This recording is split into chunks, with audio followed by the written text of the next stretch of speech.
कार्यकर्ते बसून घ्या. सन्माननीय साहेबांना या ठिकाणी आपण रस्ता करून द्यायचा आहे. प्रवेशद्वारावरती जास्त गोंधळ झालेला आहे.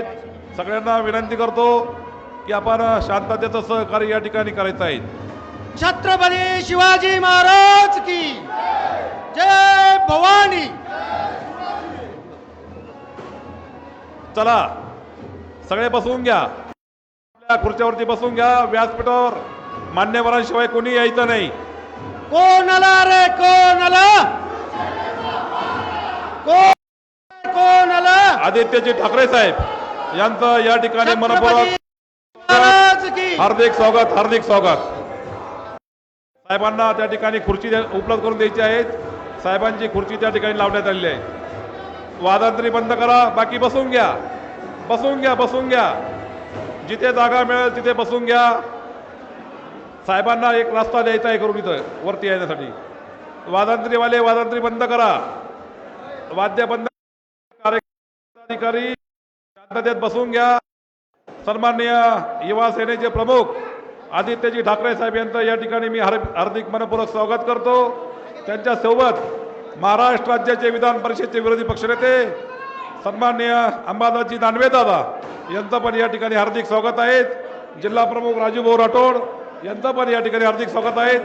आत्ताच या ठिकाणी सन्माननीय माजी खासदार आणि शिवसेना नेते चंद्रकांतजी खैरे साहेब यांचं पण या ठिकाणी हार्दिक स्वागत. मी मान्यवरांना विनंती करतो, आदरणीय युवा सेना प्रमुख आदित्यजी ठाकरे साहेब, सन्माननीय अंबादास दादा दानवे दादा, सन्माननीय चंद्रकांतजी खैरे साहेब, की आपण छत्रपती शिवाजी महाराजांचं या ठिकाणी पूजन करून घ्यायचं आहे. साहेबांना यायला रस्ता द्या. आदित्य साहेबांना. दादा तुम्ही पण या. बोलो छत्रपती शिवाजी महाराज की जय. शिवाजी. तदनंतर बाळासाहेबांच्या प्रतिमेचं पूजन या ठिकाणी मान्यवर मंडळी करत आहेत. बाळासाहेबांच्या प्रतिमेचं पूजन झाल्यानंतर या ठिकाणी महासाहेबांचं पूजन या ठिकाणी सर्व मान्यवर मंडळी करत आहेत. सर्व मान्यवर मंडळीचं या ठिकाणी हार्दिक स्वागत आहे. बसून घ्या. हो.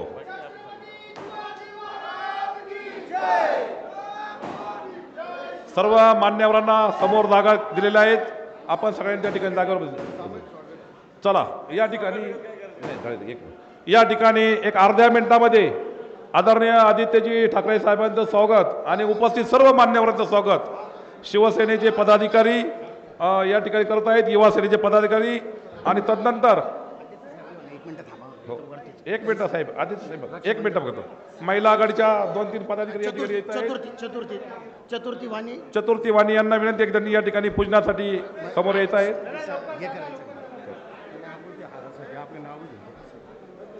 एक मिनिट योगू घाई नको थांब. आता एक रक्षाबंधनाचा कार्यक्रम या ठिकाणी होईल. चतुर्थी वाणी साहेबांची नात आहेत ती या ठिकाणी साहेबांचं या ठिकाणी रक्षा बांधण्याचा कार्यक्रम या ठिकाणी होत आहेत. घाई गडबड करू नका.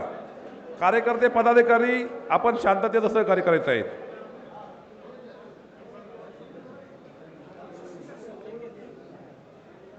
तदनंतर आदरणीय आदित्यजी ठाकरे साहेबांचं स्वागत करण्यासाठी या ठिकाणी सन्माननीय संजय पाटील निकम, अंकुशजी सुंब, सन्माननीय सुभाषजी कानाडे, सन्माननीय बंडू वाणी, प्रकाशजी चव्हाण, मनोज गायके, मनाजी पटेल मिसाळ, महिला आघाडीच्या वतीनं अन्नदातेताई, तदनंतर लताताई पगारे, वर्षाताई जाधव, विठ्ठलजी डमाळे, त्याचप्रमाणे आदरणीय प्रतापदादा, केशव मोरे, प्रभाकरजी बारशे, उदयसिंग पवार यांना विनंती की आपण या ठिकाणी व्यासपीठावर वरती येऊन आदरणीय युवा सेना प्रमुख आदित्यजी ठाकरे साहेबांचा या ठिकाणी आपल्याला सामूहिक सत्कार करायचा आहे. ज्यांचा नामोल्लेख झाला त्यांनीच वरती यायचं आहे. बाकी मंडळी येऊ नका कोणी. हो घेतलं ना, नाव घेतलं ना मी. चला बाकीचे जे पदाधिकारी त्यांनी खाली जायचं आहे. सन्मानानं बाकी लोकांना वरती येऊन द्यायचं आहे आणि ती गर्दी कमी करा. चला दादा यावरती. अरे आम्हाला जाऊ द्या समोर सगळ्या भैया. चला आम्हाला एखादी जागा देता द्या बरं का. थांबा मी राहून गेलो काय अडचण नाही. नाही मी बोलतोय. चला खाली बसा सगळे, सगळे खाली घ्या. चला या ठिकाणी आज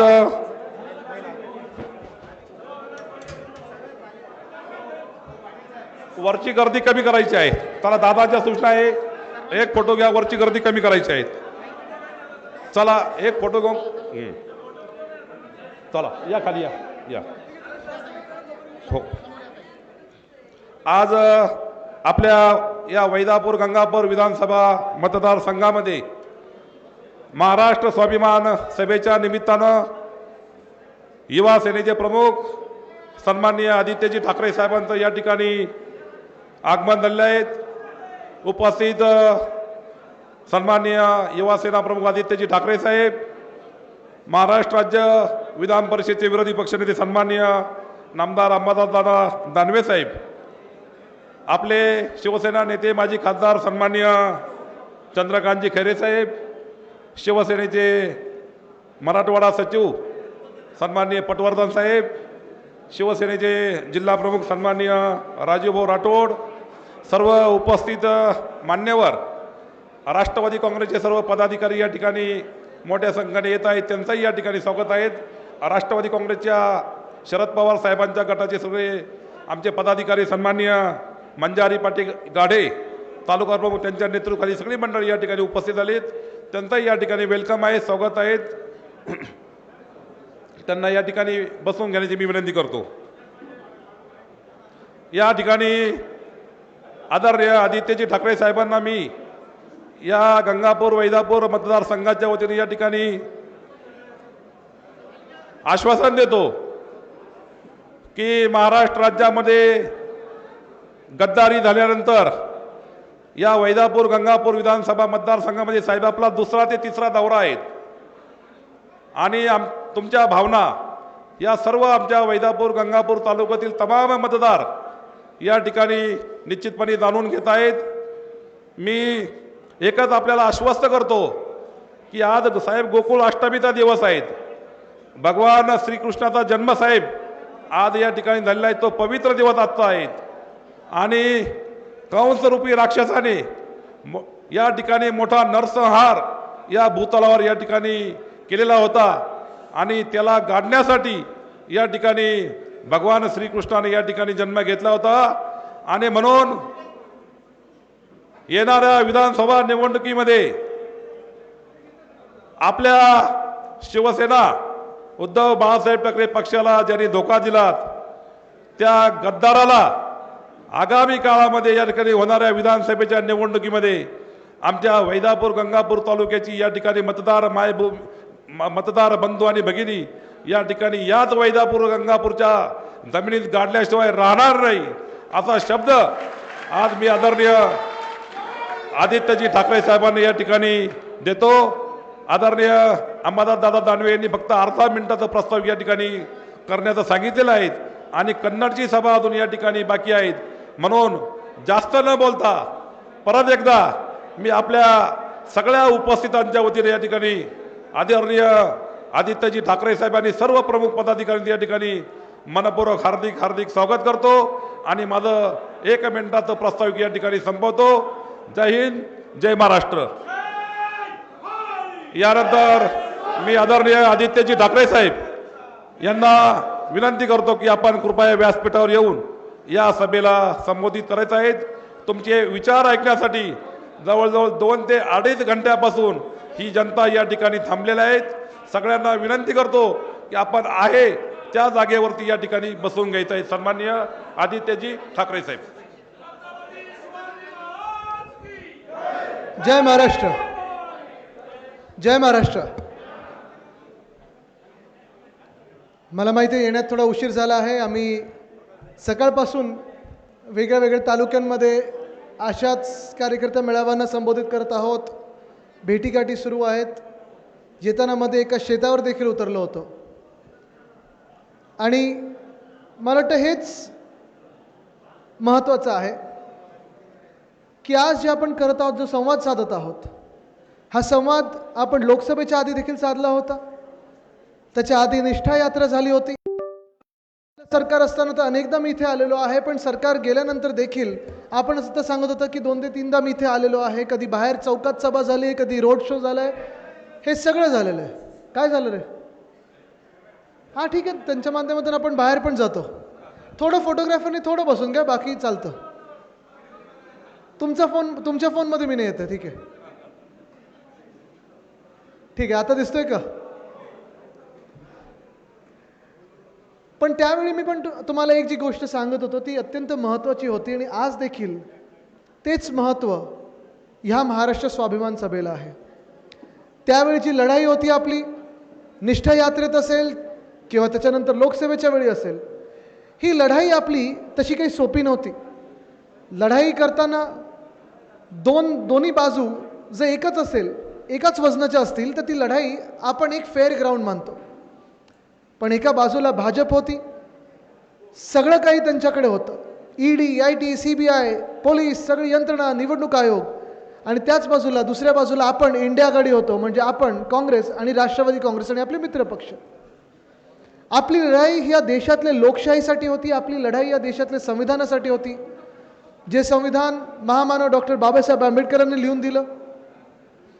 आणि ही लढाई आपल्याला आठवत असेल, लोकसभा जिंकल्यानंतर, आणि मी जिंकलो ह्याच्यासाठी म्हणतो, कदाचित सीट गेली असेल, पण लोकसभा एवढ्यासाठी जिंकलो कारण ज्या लोकांना वाटत होतं की ते 400 पार जातील, ज्या लोकांना वाटत होतं की त्यांची हुकुमशाही आपल्यावर लादू शकतील, ज्या लोकांना वाटत होतं की महामानव डॉक्टर बाबासाहेब आंबेडकरांचं संविधान बदलू शकतील, आणि ज्या लोकांना वाटत होतं की संविधान बाजूला ठेवून लोकशाहीला चिरडू शकतील, ते करण्यापासून आपण भाजपला रोखलं, त्या हुकुमशहानं रोखलं. म्हणून मी तुमचं अभिनंदन करायला आलेलो आहे.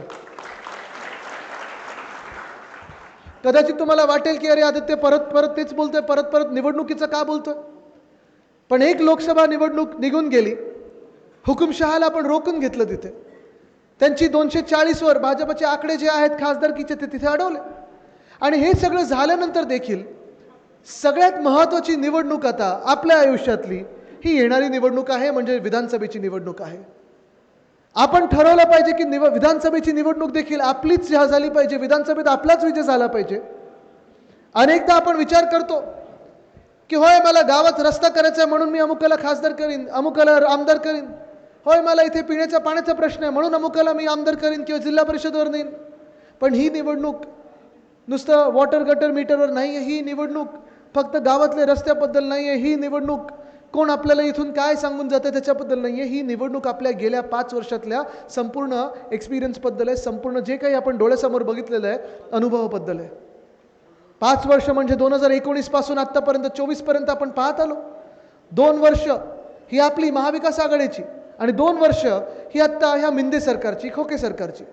दोन्ही आपण हे जर बाजू पाहिल्या तर आपल्या 2-2.5 वर्षामध्ये उद्धवसाहेब जेव्हा मुख्यमंत्री होते, कोविडचा काळ होता, जागतिक महामारी होती कोविड, आणि आपण लढा तर दिलाच.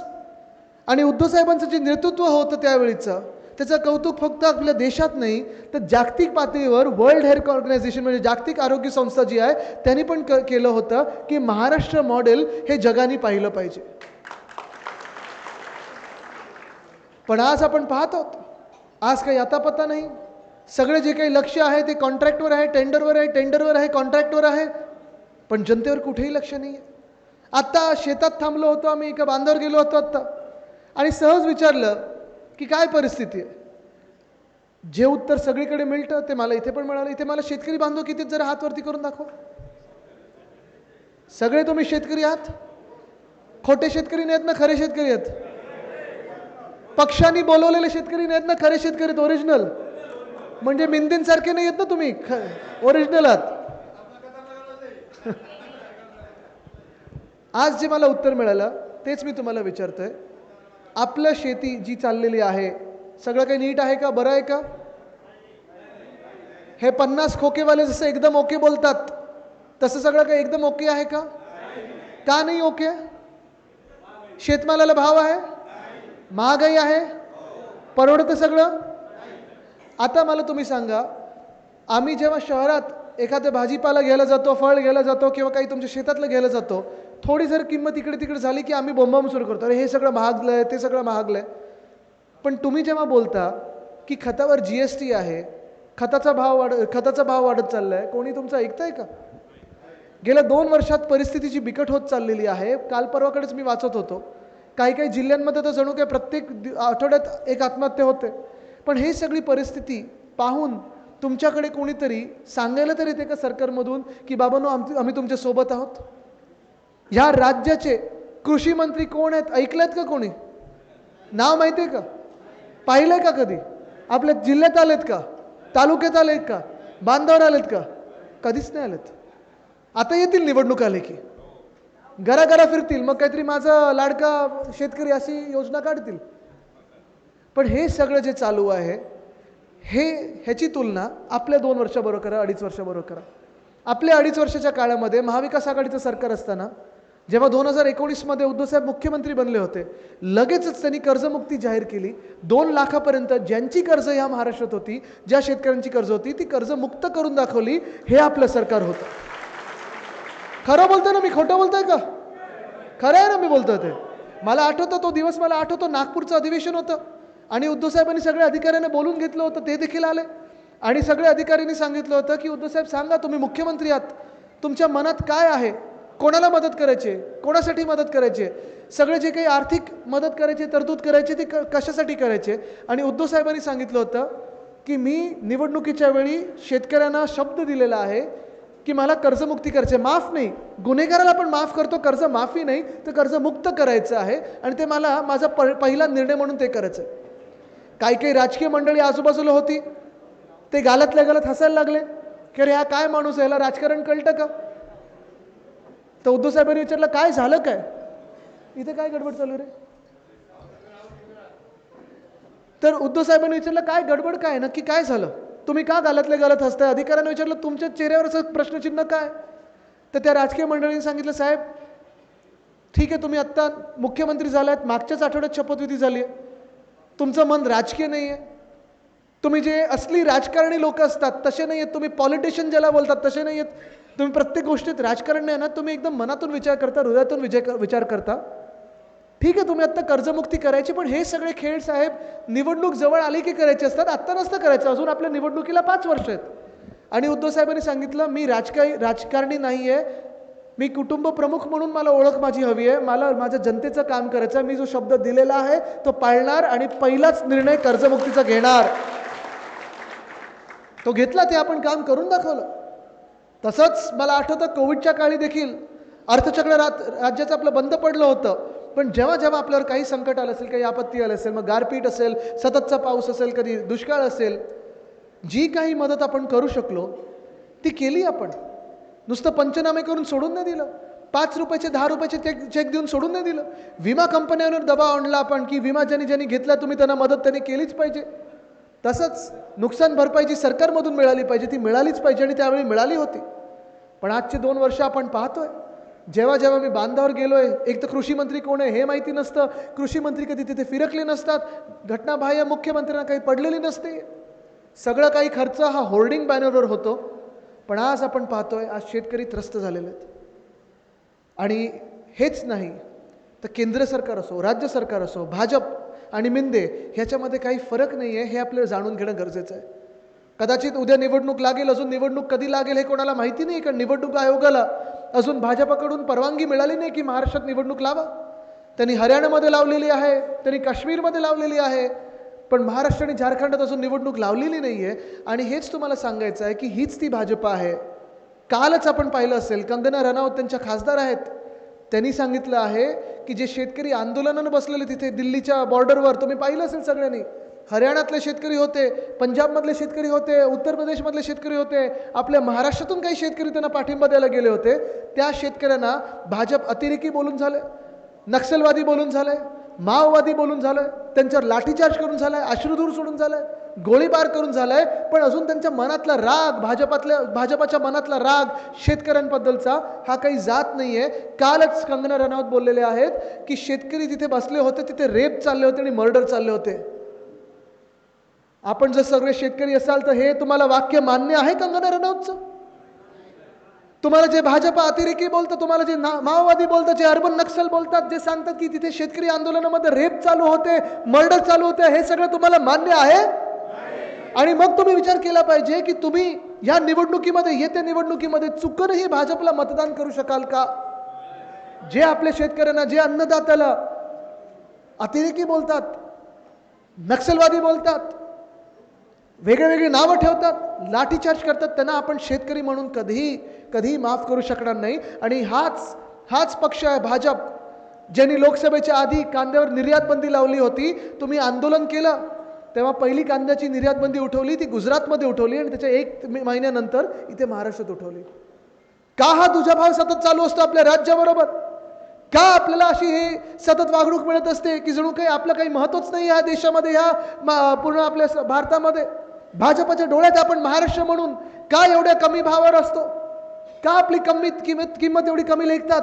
कारण आत्तापर्यंत आपण त्यांना दाखवलेलं नाहीये की महाराष्ट्र काय आहे ते. या लोकसभेत त्यांना कळलं की तुम्ही आमच्याबरोबर दुजाभाव कराल तर तुम्हाला आम्ही इथून जास्तीत जास्त जागा देणारच नाही, कमीत कमी जागा काय इथून पळवल्याशिवाय राहणार नाही. ही शपथ या महाराष्ट्राने घेतली पाहिजे.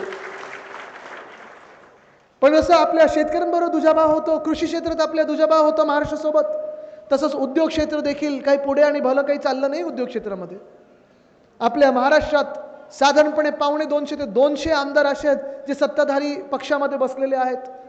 मग त्याच्यात भाजपचे आहेत, त्याच्यात मिंदेंबरोबर पळालेले 40 चोर आहेत, त्याच्यात फुटलेले राष्ट्रवादी काँग्रेसले आहेत, काही त्यांचे अपक्ष गेलेले आहेत. अनेक लोक, साधारणपणे 250 आमदार आपल्या महाराष्ट्राच्या विधानभवनात आहेत, विधानसभेत आहेत, जे सत्ताधारी बाकांवर बसतात. मी तरी आत्तापर्यंत या 250 लोकांमधून एकालाही पाहिलं नाहीये ज्यांनी 2 वर्षामध्ये छाती ठोकून सांगितलं असेल की माझ्या मतदारसंघात मी तरुण मुलामुलींसाठी नोकऱ्यांची संधी आणली. ऐकलंय कोणी इथे? पाहिलंय कोणी इथे?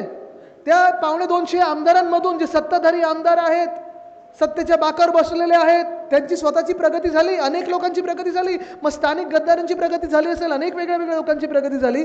गाड्या मोठ्या घेतले, बंगले मोठे घेतले, जमिनी झाल्या, कोणी वाईनची दुकानं काढली, कोणी काय काढलं. पण तुम्ही मला सांगा, आपल्या महाराष्ट्रातल्या तरुण तरुणींसाठी रोजगाराची संधी उपलब्ध झाली आहे का? झाली कुठे? मग का असं होतं आपल्या राज्याबरोबर? आणि परत मी तुलना करेन आपल्या सरकारची ह्यांच्या सरकार बरोबर, ह्यांची राजवटी बरोबर. ह्यांचं सरकार नाही, ह्यांचं घटनाबाह्य सरकार आहे.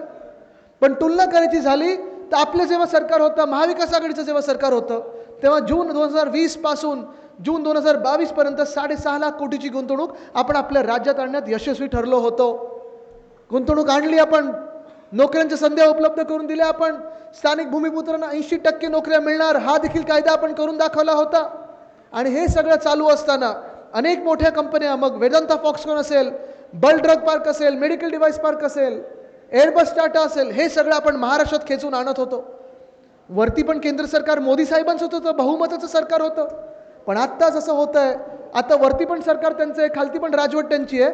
पण एक इंजिन काय दोन्ही इंजिन फेल झाल्यासारखी आहेत. त्यावेळी आपलं तर इंजिन चालू होतं, वरचं इंजिन माहीत नाही. आता बोलतात डबल इंजिन, ट्रिपल इंजिन, आता अजून किती इंजिन माहीत नाही. इंजिन टेक ऑफ नाही घेत तर आम्ही काय करायचं? आज प्रश्न हा पडलेला आहे मला की 2 वर्षामध्ये, 2.5 वर्षामध्ये मी एक 34 वर्षाचा युवा म्हणून सतत सगळीकडे जात आहे, प्रत्येक जिल्ह्यात जात आणि विचारत आहे की तुमच्याकडे नोकऱ्या आहेत का? नवीन नोकऱ्यांच्या संधी उपलब्ध झाल्यात का? रोजगाराच्या संधी उपलब्ध झाल्यात का? कधी नवीन उद्योगधंदा तुमच्या जिल्ह्यात आलाय का? कोणी मला एक सुद्धा अशी व्यक्ती भेटली नाहीये ज्यांनी ह्या 2 वर्षामध्ये नवीन नोकऱ्यांच्या संध्यांबद्दल काही ऐकलं असेल.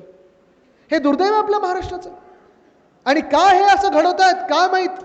का असं आपल्याच बरोबर होतंय हे काय माहीत? का एवढा द्वेष भाजपच्या मनात महाराष्ट्राबद्दल आहे हे कोणास ठाऊक. पण आज तुम्हाला सांगतो मी, हा द्वेष जो आहे तो खरा आहे. कारण ह्या सगळ्या कंपन्या ज्या मी सांगतो तुम्हाला, मग वेदांता फॉक्सकॉन असेल, बल ड्रग पार्क असेल, मेडिकल डिव्हाइस पार्क असेल, एअरबस टाटा असेल, ह्या सगळ्या कंपन्या आपलं जर सरकार असतं तर 1000% लिहून घ्या, महाराष्ट्रातच आल्या असत्या आणि नोकऱ्यांच्या संध्या उपलब्ध झाल्या असत्या. कमीत कमी 3 लाख तरुण तरुणींना ह्या सगळ्या कंपन्यांमधून नोकऱ्या उपलब्ध झाल्या असत्या. पण आज दुर्दैव असं की आज 40 गद्दारांची प्रगती झाली, आज ते 12 खासदार जे पळून गेले त्यांची प्रगती झाली, कदाचित फुटलेले राष्ट्रवादी काँग्रेसची प्रगती होत आहे.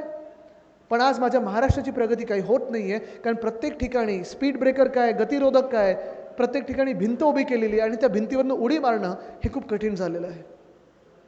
आज सगळीकडे आपण पाहतोय भ्रष्टाचार आहे सगळीकडे. म्हणजे तुम्ही स्पर्धा परीक्षा आंदोलन करा, आंदोलन केल्यानंतर पेपर येतो, पेपर कधी फुटलेला असतो, बरं फुटला नाही तर तुम्ही पास होता आणि पास झाल्यानंतर देखील बदली पोस्टिंगसाठी तुम्हाला पैसेच द्यायला लागतात. ही परिस्थिती आज महाराष्ट्राची उद्भवलेली आहे. ती एकाच कारणामुळे उद्भवलेली आहे, कारण हे गद्दारांचं सरकार, हे चोरांचं सरकार आपण आपल्या डोक्यावर बसवलेलं आहे. ह्यांचं भलं चाललंय सगळं. ह्यांना माहिती आहे की ह्यांचं सरकार परत कधी येणार नाहीये. व्हॉलंटरी रिटायरमेंट स्कीम सारखं ह्यांचं चाललेलं आहे आणि ह्यांची पेन्शनचं सगळं हे योजना बनवून ठेवलेलं आहे. कारण 50 खोके करायचं काय? महाराष्ट्राला दिले धोके, स्वतःसाठी 50 खोके. पण हे सगळं जे आहे हे आपल्या डोळ्या देखत आपण पाहतोय की महाराष्ट्राचं स्वाभिमान चिरडला चाललेला आहे, महाराष्ट्राची आत्मा चिरडत आहेत आणि कुठे ना कुठेतरी महाराष्ट्राला मागेच नाही तर आपल्या राज्याच्या आपल्या देशातल्या पहिली 10 राज्य त्याच्यातून बाहेर काढण्याचा प्रयत्न चाललेला आहे. का एवढा भाजपच्या मनात आपल्याबद्दल द्वेष आहे? आजच आत्ता पाहत होतो मी मालवणमध्ये 4 डिसेंबर 2023ला प्रधानमंत्री महोदयांनी जे अनावरण केलेलं छत्रपती शिवरायांच्या पुतळ्याचं, तो पुतळा देखील पडला. म्हणजे विचार कर तुम्ही, त्या पुतळ्यात, छत्रपतींच्या पुतळ्यात देखील ह्यांनी भ्रष्टाचार केला असेल, भाजपाने भ्रष्टाचार केला असेल. ही परिस्थिती आहे. खरी की खोटी मला माहीत नाही, पण चौकशी झाली पाहिजे. नेव्ही डेच्या दिवशी जो पुतळ्याचं अनावरण झालं 4 डिसेंबरला आपल्या कोकणामध्ये, आत्ता घाईघाईत झालं, निवडणुकीच्या तोंडावर झालं. तो पुतळा पडतोच कसा? पुतळा बनवताना तुम्ही आधार दिला नव्हता का? प्रधानमंत्री महोदयांना जेव्हा तुम्ही अनावरणासाठी आणता, देशातले सर्वोच्च पदावर बसलेले नेते जे आहेत त्यांना जेव्हा तुम्ही आणता, तेव्हा तुम्ही एवढी देखील काळजी घेत नाही की त्या पुतळ्यात भ्रष्टाचार होणार नाही. चौकशी झालीच पाहिजे, जे कोणी दोषी असतील त्यांच्यावर कारवाई झालीच पाहिजे. पण आपण पाहतोय, हे दुर्दैव आपल्या राज्याचं आहे की गेल्या 2 वर्षामध्ये, मग तुम्ही ऑलिम्पिक खेळात बघा, जेवढे ते खेलो इंडियाला पैसे येतात ते गुजरातला किती जातात आणि आपल्याला किती येतात, की तुम्ही शेतमालात बघा, की तुम्ही कृषी क्षेत्रात बघा, किंवा तुम्ही मग तरुणांच्या संध्यांमध्ये बघा, कुठेही आपल्याला काही मोकळीक मिळत नाही. श्वास घ्यायला एक वेळ नाही, संधी नाही, कुठेही वाढायला संधी मिळत नाही. आणि हे सगळं चालू असताना एका बाजूला आपल्याला डोळा देखत आपला महाराष्ट्र मागे जाताना दिसत आहे, एका बाजूला आपलं दिसत आहे की कायदा सुव्यवस्थेची जी परिस्थिती ती एवढी बिकट होत चाललेली आहे. काल परवाकडेच मला एका पोलीस ऑफिसरवर कोयता गँगनी काही हमला केलेला आहे, ते पकडले 2-3 कोणीतरी, पण हमला होतोच कसा, एवढी हिंमत दाखवतातच कशी? आणि हे सगळं होत असताना कुठे ना कुठेतरी फसव्या योजना आणल्या की मतं मिळवायची, हा जो प्रयत्न आहे ह्याच्यावर देखील तुम्हाला सत्य परिस्थिती आहे ती लोकांसमोर आणायलाच लागेल. आत्ता ह्या शेतात उतरलं होतं तेव्हा तिथे ज्या काही 3-4 महिला होत्या त्यांना आमची चर्चा चाललेली, त्यांच्याशी संवाद साधत होतो आणि अंबादासजींनी विचारलं, दानवेजींनी विचारलं त्यांना की 1500 खात्यात आले का? आणि ते हसायला लागल्या. असे हसायला लागले की त्यांना वाटलं असेल की आम्ही वेडे आहोत की 1500 म्हणजे काय केवढं मोठं दिलं असं वाटतंय. म्हणून त्यांनी विचारलं, साहेब 1500 मध्ये काय मिळणार हो आम्हाला? शेतमालाला भाव नाही, घर चालवायचं कसं माहिती नाही आणि 1500 सरकार उपकार करतंय असं काहीतरी देऊ लागलेलं आहे. पण तुम्ही विचार करा, 10 वर्षात जादू दाखवतो तुम्हाला. तर मी जादूगार बनतो 2 मिनिटासाठी. डोळे बंद नका करू, कारण ह्या भाजपच्या जादूसाठी डोळे बंद करायची गरज नाहीये. शून्य कसे गायब होतात बघा तुम्ही. 2014ला 15 लाखाबद्दल बोलत होते, बरोबर ना? प्रत्येकाच्या खात्यात 15 लाख येणार बोलले होते ना, सगळ्यांनी ऐकलं होतं. आता 24ला 10 वर्षात किती बोलतात?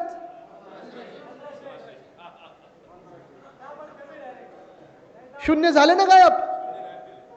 म्हणजे 15 लाखाबद्दल बोलणारे आता 1500 वर आले. ताईनं तुम्ही विचारा, शेतकरी बांधवांना विचारा, जेव्हा पंचनामे होतात आणि मदत जेव्हा येते तेव्हा 15 रुपयाचं चेक, कधी 2 रुपयाचे चेक असं येतात. हे 1500चं चुकून ह्यांचं सरकार डोक्यावर बसलं तर पुढच्या वर्षीपासून पुढच्या महिन्यापासून तुम्हाला 15 रुपयाचे चेक यायला लागतील.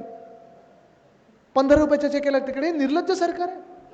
काल पण ते घटनाबाह्य मुख्यमंत्री विचारत चाललेले, पैसे मिळाले का असे विचारतात की सगळे आता लाखपती झालेले आहेत, करोडपती झालेत.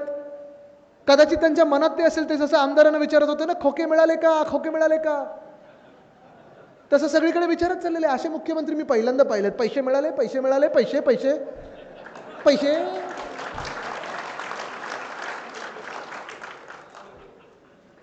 पण एका महिलेने तिथे हिंमत दाखवली, धाडस केलं आणि सांगितलं की नाही मिळाले, नाही आले. लगेच प्रश्न बदलला. सांगितलं मग आता पैशाचं काय करणार? अरे पैशाचं काय करणार म्हणजे काय, तुम्ही आम्हाला करोडपती बनवताय काय? 50 खोके देताय की आम्ही इमारत घेऊ की 72व्या मजल्यावर घर घेऊ? 1500 मध्ये तुम्ही मला सांगा, काय तुम्ही विकत घेऊ शकता का? काही विकत घेऊ शकता का? काय स्टॉक मार्केटमध्ये टाकणार आहे की तुमचं काय आमदार 1-2 विकत घेणार आहे आम्ही? असे सांगत होते की जसं काही 1500 कोटी दिले जनतेला. पण जेवढे पैसे महिलांना देतात त्याच्याहून जास्ती पैसे, अधिकचे पैसे खर्च करतात ते होर्डिंग आणि बॅनरवर. जेवढे पैसे महिलांना देतात त्याच्याहून अधिकचे पैसे सगळे जे काही योजना आहे त्यांची ती एवढीच आहे की त्यांचे जे काही दूत आहेत म्हणजे स्वतःचे कार्यकर्ते आहेत त्यांना 10-10 हजार रुपये त्यांच्या खात्यात द्यायचे. आज आपण विचार केला पाहिजे की लाडकी बहीण तर आम्हाला पाहिजेच आणि मी तुम्हाला शब्द देतोय लाडकी बहीण तर पाहिजेच. आपलं सरकारांत वाढीव देऊ, पण वाढीव सोबतच आपल्याला सुरक्षित बहीण पण पाहिजे. सुरक्षित बहीण पाहिजे. कारण ज्या घटना घडायला लागलेल्या आहेत आपल्या देशामध्ये असेल, आपल्या राज्यामध्ये असेल, आणि ज्या निर्लज्जपणे हे घटनाबाह्य सरकार असेल किंवा भाजप असेल, जे कोणी अत्याचार करतात, जे कोणी बलात्कारी आहेत, त्यांची जी बाजू राखत आहेत, त्यांचं जे संरक्षण करत आहेत, महिलांचं संरक्षण करण्यापाहिजे त्यांच्या ऐवजी ते त्या बलात्कारांचं संरक्षण करतात. हे आज देशाचं दुर्दैव आहे, आपल्या राज्याचं दुर्दैव आहे. बदलापूरमधलीच घटना आहे. आत्ता काही फाइंडिंग आलेले आहेत, रिपोर्ट आलेला आहे, आणि ते फाइंडिंग जर आपण पाहिले तर हैराण व्हाल. CCTV आता ते सगळं गायब करून टाकलेलं आहे. म्हणजे ज्या शाळेमध्ये CCTV आहेत तिकडचं फाइंडिंग काढून टाकतात, सगळं CCTV गायब करून टाकतात. ज्या शाळेमध्ये नाही आहेत तिथे कॉन्ट्रॅक्ट द्यायचा म्हणून CCTV लावणार, म्हणजे ती घटना घडलेली आहे ते CCTV गायबच करून टाकणार. बरं, दुसरी गोष्ट म्हणजे त्याच महिलेचा रिपोर्ट घेण्यासाठी, त्या लहान मुलीचा FIR दाखल करण्यासाठी तुम्ही पोलिसांना सांगितलं होतं FIR घ्यायचा नाही. पोलिसांना 6 दिवस, तुम्ही 7 दिवस FIR घेऊ दिला नाही. ज्या दिवशी FIR घेतला त्या दिवशी पण त्या गरोदर महिलेला 10 तास पोलीस स्टेशनमध्ये बसून ठेवायचं. हे निर्लज्ज सरकार आहे. हे सरकार कधी आपला लाडका भाऊ होऊ शकतो का?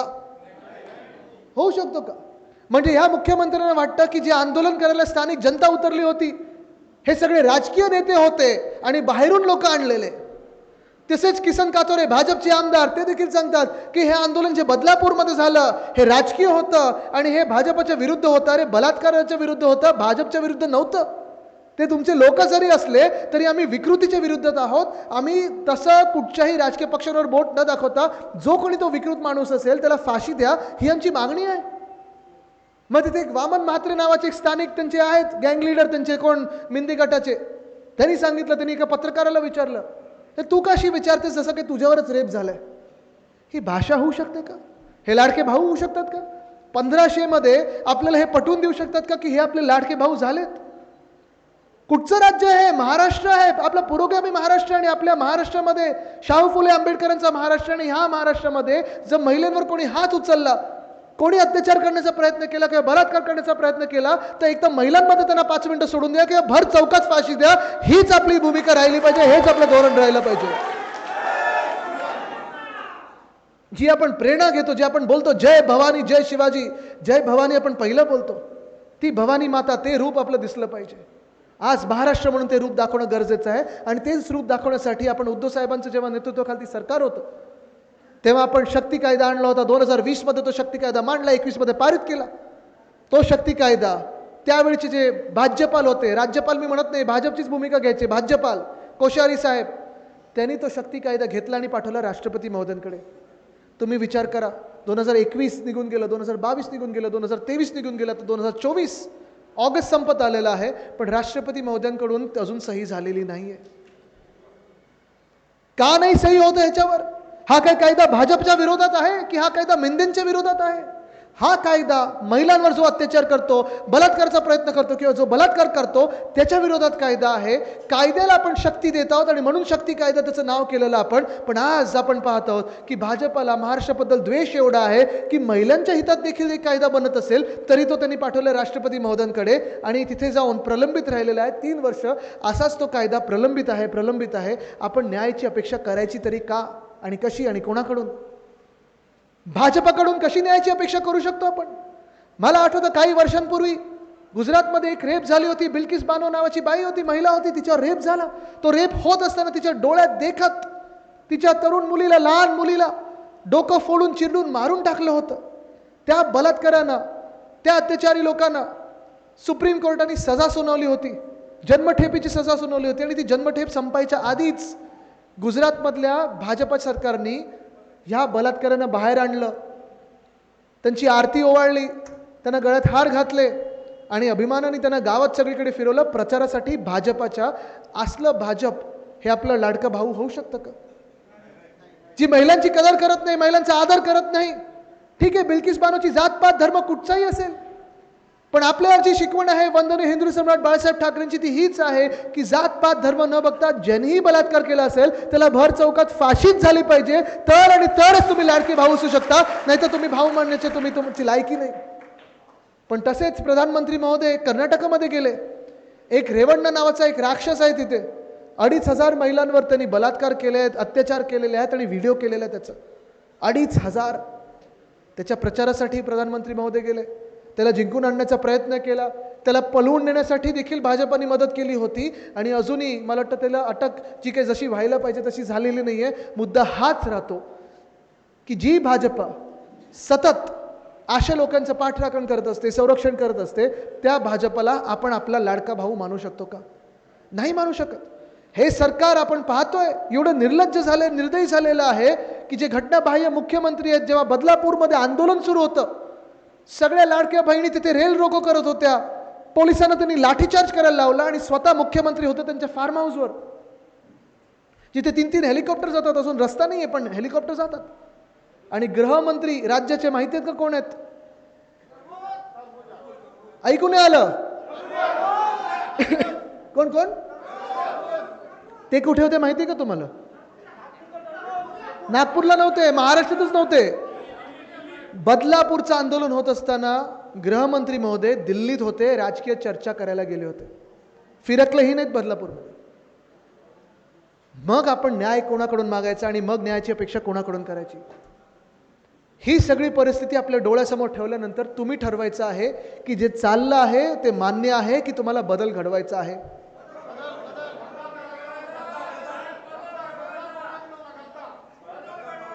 हे तुम्ही ठरवायचं. बघा, हे मी कधीच म्हणणार नाही की आपल्याला बदला घ्यायचा आहे, बदलाची भावना कधी आपल्या मनात नसते, पण आपल्याला बदल हा घडवायलाच लागेल, नाहीतर जे शेतकऱ्यांचे हाल चाललेत ते असेच राहतील.